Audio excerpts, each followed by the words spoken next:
Hey, it's great to be with you again today. As you go through your life, have you ever gotten tired of everything that's going on around you?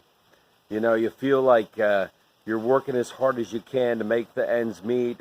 Things are not going as well as you had hoped, so you work a little harder, you push harder, you try harder, you try to get other people on board with what you want to have done, and it just seems like each time you try to push just a little bit further, everything still doesn't work out, and you can't figure out why. I do, right? Sometimes, right? Sometimes life just, it's like a leg sweep and you're down on your butt all of a sudden and you can't understand what happened. Well, I mean, when that happens, do you try to take matters into your own hands at that point? Do you just get so sick and tired of what's not going right for you that you're like, okay, forget this. You know, I, I've been praying that God would show me a way and open a door, and so I'm just going to do it my way. Don't do it, right? Don't do it. But we all go through that, don't we?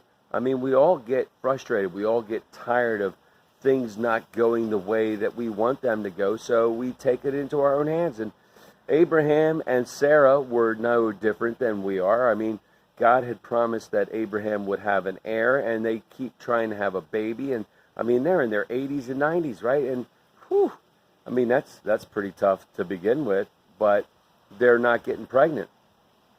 And finally, Sarah says to Abraham, "You know what, man? We ought to just you ought to try it with one of your servants, because that was allowed back then, right?" And Abraham's like, "Are you sure? I mean, Hagar is nice looking and super nice, but I'm not sure." And Sarah's like, "Yeah, man, go for it." So they do, and Hagar gets pregnant, and Hagar has a son, and his name is Ishmael. And then a little while later, don't you know, Sarah gets pregnant, and she has a son, Isaac.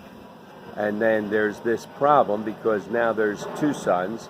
One is the son of Hagar, one is the son of Sarah.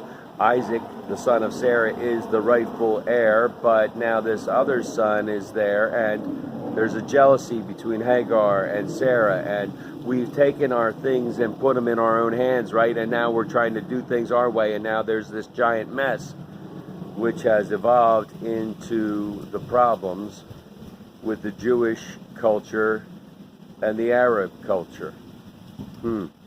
Interesting how things can get messed up when we take it into our own hands.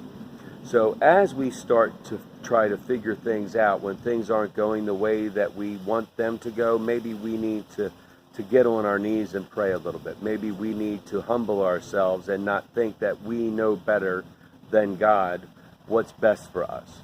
Maybe we need to chase after God's way and not our way.